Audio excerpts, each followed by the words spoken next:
Zipper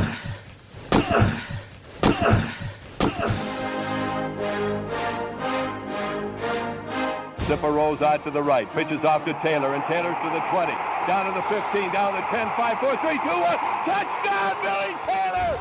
Touchdown, Billy Taylor! Billy Taylor scored a touchdown from 21 yards out. The crowd goes berserk. It was November 22nd, 1969. That they came to Berry, Michigan, all dressed in maize and blue. The words were said, the prayers were read, and everybody cried. But when they closed the coffin, there was someone else inside. Oh, they came to Berry, Michigan, but Michigan wasn't dead. And when the game was over, it was someone else instead. 11 Michigan Wolverines put on the gloves of gray, and as the organ played the victors, they laid Woody Hayes away. Under center is Wangler at the 45. He goes back. He's looking for a receiver. He throws downfield to Carter.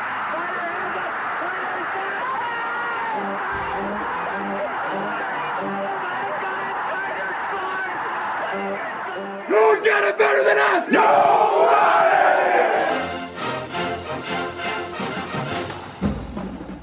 Welcome to the Michigan Man Podcast on Wolverine Sports Radio, a member of the V Sporto Network, and in partnership with SB Nation's Maize and Brew, for Wolverine fans from coast to coast. Go Blue, and welcome to the Visitors Edition of the show. I'm your host, Mike Fitzpatrick. With us today will be Graham Couch from the Lansing State Journal. But before he joins us, let's get started as we always do with my view from Section 17. I think every game in this rivalry is big. I think there are times we roll our eyes when we hear someone say, throw out the records in this game, they really don't matter.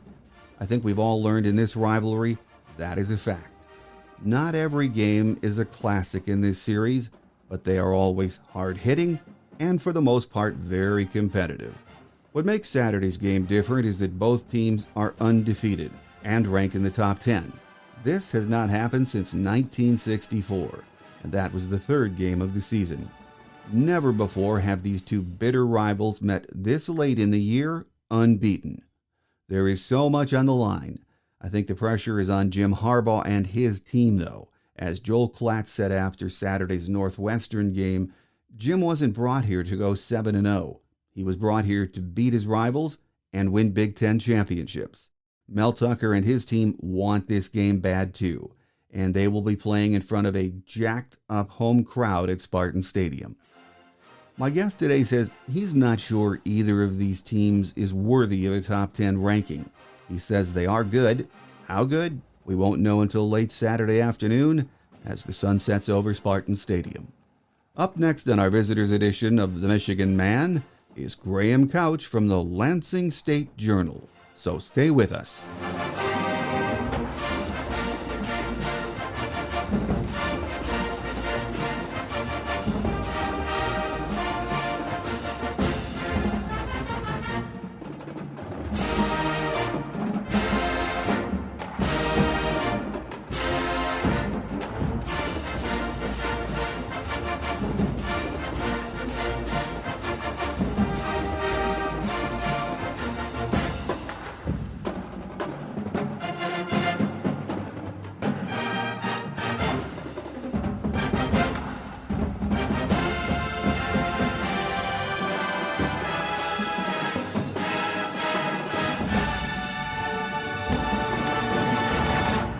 Here with us on our Visitors Edition of the show this week is Graham Couch from the Lansing State Journal. Graham, it's once again great to have you back with us. Thanks for having me. Well, Graham, in August, if anyone had told a fan of either Michigan State or Michigan they'd be 7-0 when they met in October with so much on the line, I think we would have dismissed them as a little bit crazy. This is truly a dream game for both fan bases, isn't it? Yeah, I mean, it's been a resurgent season, sort of a revival for both programs. And, when you look at the schedule now, it's easy to see how they got to 7-0, playing above expectations, and neither team really has played elite competition yet. But there's no question nobody could have, painted this to go any better on either side. Well, Graham, when the season started, we knew Michigan State had a lot of new faces. Coach Tucker had reshaped this team in the offseason, in large part via the transfer portal. and that's where he found Kenneth Walker, who was at Wake Forest. Now he leads the nation in rushing. He's a Heisman Trophy candidate. He is an amazing running back, isn't he? Yeah, the Walker story is they knew they had something when he showed up, and they did their best to keep it under wraps to some degree. They made it sound like they're running back competition and things of that nature.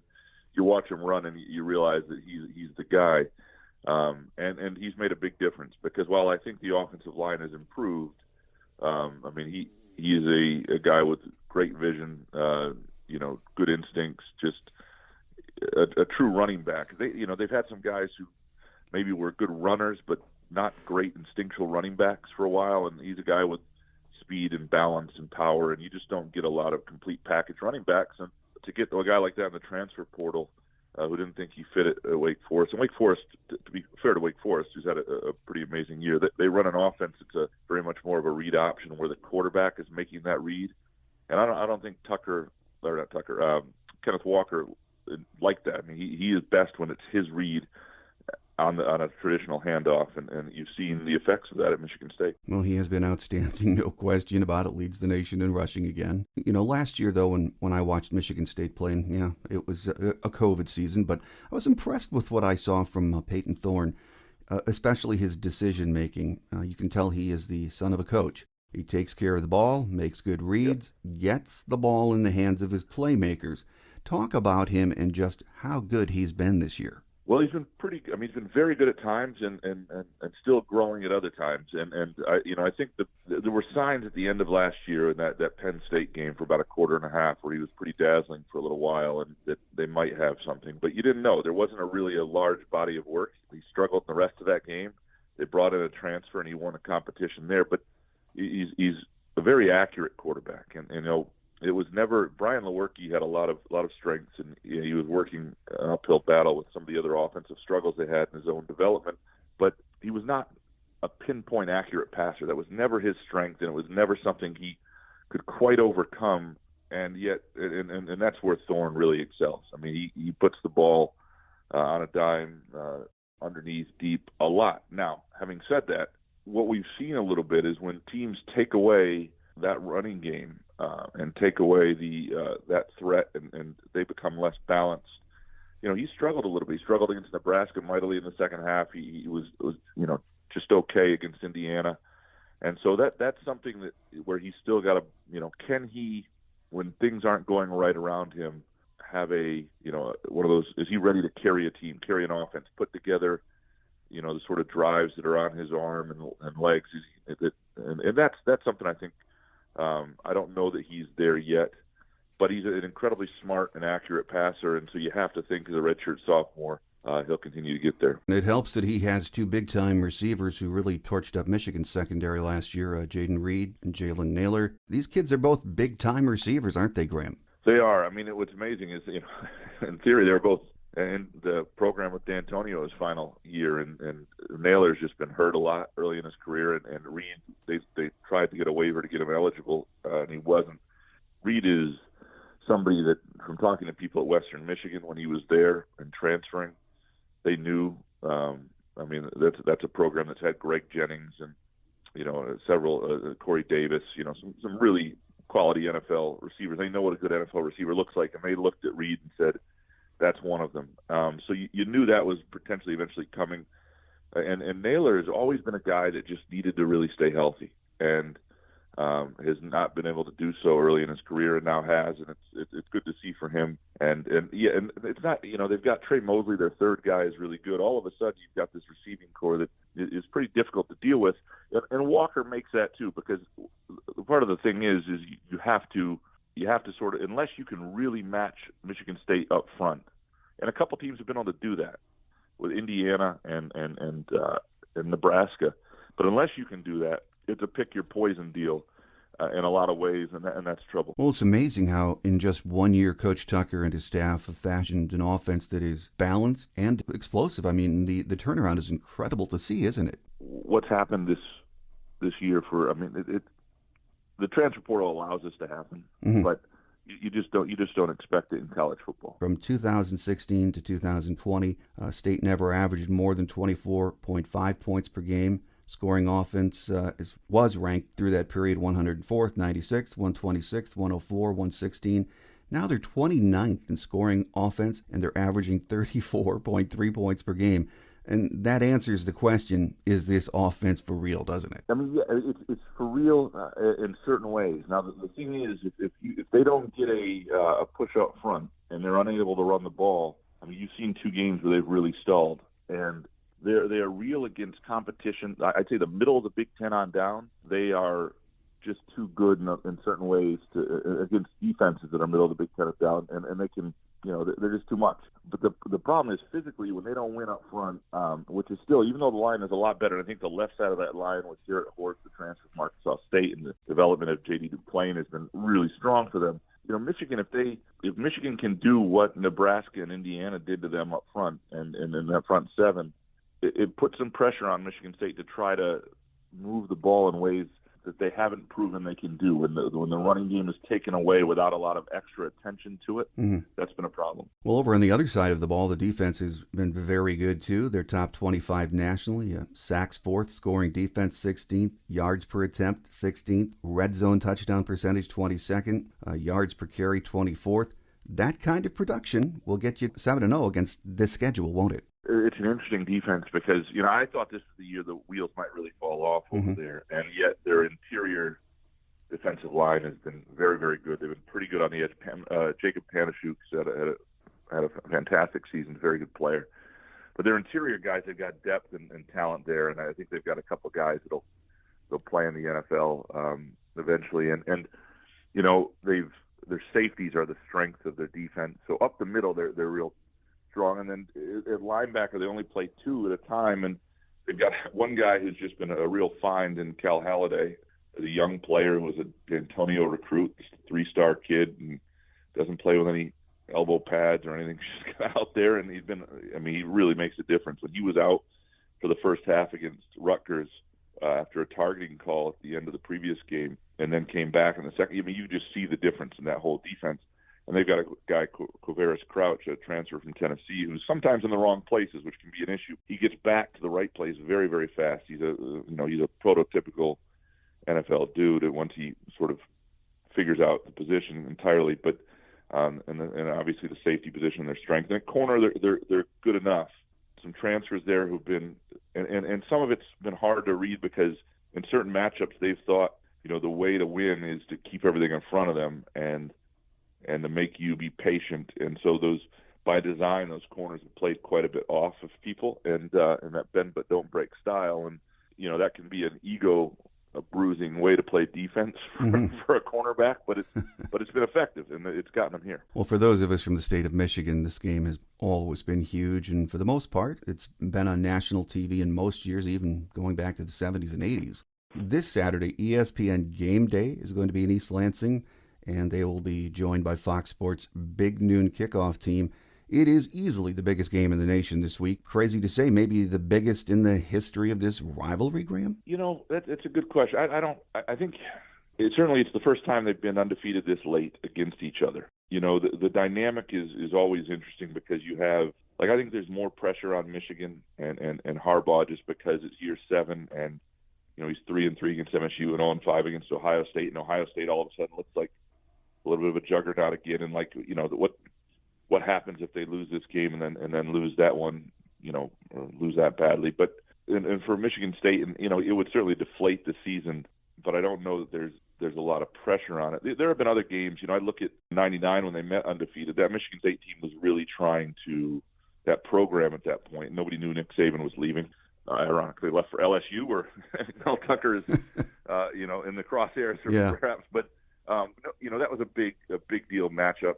'97, I think, was a big one. For Michigan too, and '97, obviously Michigan won the national title, but that year they were both undefeated going into the week before they met, and Michigan State then lost the game, and it took a little bit of the shine off that. And then Michigan really dominated the game. I think it was like 24-7 or something like that. And that was so there have been other games like this. There have been games where they're really big, but certainly here's the dynamic that I don't think has ever happened quite like this. I don't think there's ever been this combination of optimism and uneasiness from both fan bases.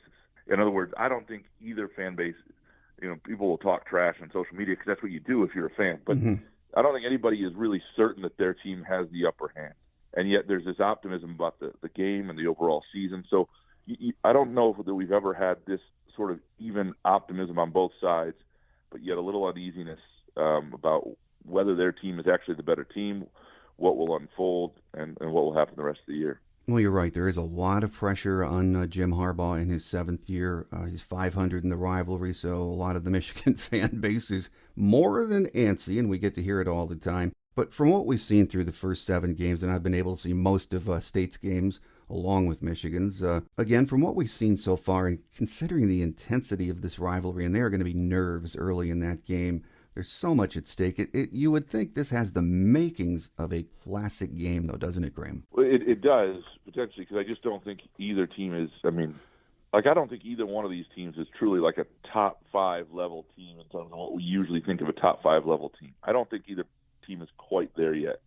And so I don't think either one is, but I think they're both really good teams. I don't think either one is likely to pull away from the other. The real question is, can these teams do how they win against each other? Like Michigan, we've seen how they win. Michigan's been incredible running the ball. They've got, 2 very good backs. They run on the edges. They run up, they run off tackle. They do a lot of things very, very well, very impressively.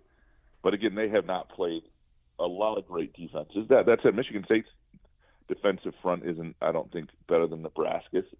So Michigan won that game on the road. And, for Michigan State, there have been teams that have shut them down on the ground to some extent and forced them to go through the air, which has sort of stalled their offense. And can they be an explosive offense against a defense that might be able to do that? And will Michigan's defense do that? So I think there are a lot of questions about whether these two teams can entirely be who they want to be against the other. And if, by chance, one of them can't and the other can, that's the only way you wind up with a game that I think in control of by the other team, which could absolutely happen as well. Well, final question for you, Graham, before we let you get away. A win for the Spartans Saturday would skyrocket Mel Tucker's program on so many levels. And for Michigan, a win would give Jim Harbaugh momentary breathing room with the still restless element of the fan base. You're right. I don't think either of these teams is as good yet as they're ranked. There's still so much on the line, maybe more than there has been since 1964. Yeah, certainly in the Michigan side for Harbaugh, I think there's a lot here, and I do think the question is, when you say a lot on the line, I do think that Ohio State has sort of shown that they may be the big dog again in this league. So this is a game with 2 undefeateds who are both going to get their crack at Ohio State, and both have interesting November schedules and all that. But I don't know that – and certainly the loser of it is much less likely to be in contention. But, yeah, there's definitely a huge game feel. There's no question. But here's the other thing, the dynamic is, for Michigan State, they had under D'Antonio, he really flipped the script on a rivalry. Michigan State fans are there's definitely a inferiority complex, right? That's why the little brother comment worked. That's how if that was off base, then nobody would have cared, and it wouldn't be this legacy-defining moment of all this stuff. But the shoe kind of fit until D'Antonio went 8-5. And then when Mel Tucker comes in year 1 as a 25-point dog, and I know Michigan didn't wind up being a very good team, but wins his first game, and it feels like a continuation. It feels like something is, for Michigan State, this is a real opportunity to sort of say that they've got hold of the rivalry right now. And I think there's some, a real opportunity for MSU, real danger for Michigan in that sense. And I think so. There's more to gain for MSU, more to lose for Michigan. But both those dynamics can create, a situation where there's pressure and there's a lot at stake. Again, the biggest game in college football this week with 2 bitter rivals, and it is going to be fun. Here with us on our visitors edition of the show this week has been Graham Couch from the Lansing State Journal. Graham, as always, thanks for carving out a few minutes for us, and we look forward to our next visit. I'd love to have it. Take care.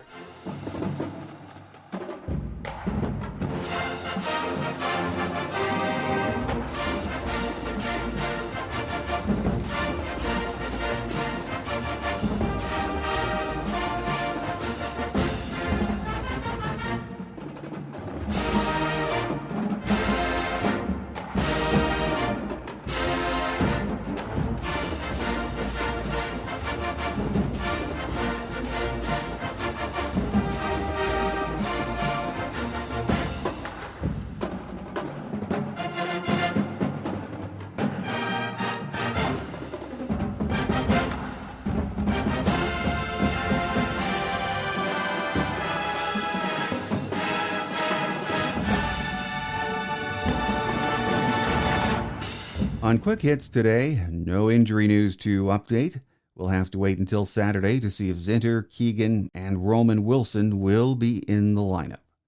Here are a few game day notes for you. Michigan holds a wide advantage in this series with 71 wins against 37 losses. There have been 5 ties. The first meeting was on October 22nd of 1898 in Ann Arbor, a 39-0 Michigan win. We would like to forget everything about last year, especially losing to Sparty 27-24 at home on October 31st, almost 1 year to the date of this game. Mel Tucker is in his second season as head man in East Lansing. His record is 9-5. Overall, he is 14-12 as a head coach. In last year's COVID season, the Spartans were 2-5. Their last bowl appearance was in the 2019 Pinstripe Bowl. They beat Wake Forest 27-21. The weatherman says it will be cloudy on Saturday with a 34% chance of rain showers during the game. Winds will gust from 10 to 15 miles per hour. The game can be seen on Fox Sports, with kickoff scheduled just after 12 noon. Okay, so all we can do is wait until noon on Saturday to see just how good both of these teams are. If Sparty earns the win, it will be a huge boost for them on so many levels, especially recruiting and bragging rights.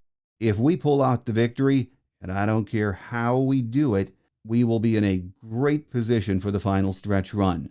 We need this one in a big way. Next week, we'll be back in the Big House to play a struggling Indiana team. Joining us on Thursday's Visitors Edition is the legendary voice of Hoosier football and basketball, Don Fisher. He is in his 48th year behind the microphone in Bloomington. On Tuesday's Michigan Game Day show, our guest will be Jim Brandstatter, who is in his final year calling the action. So make sure you join us. That will do it for this week. I'm your host, Mike Fitzpatrick. Have a great Wolverine weekend, everyone. Let's hope we're 8-0 when we get together next week. Think victory, beat Sparty. Until we meet again, take care, and as always, go blue. Thanks for joining us today on The Michigan Man, here on Wolverine Sports Radio, a member of the V Sporto Network, and in partnership with SB Nation's Maize and Brew. Our listener lines are open 24/7 for your calls at 313-263-4842. That's 313-263-4842. Or email us at themichiganmanpodcast@yahoo.com. That's themichiganmanpodcast@yahoo.com.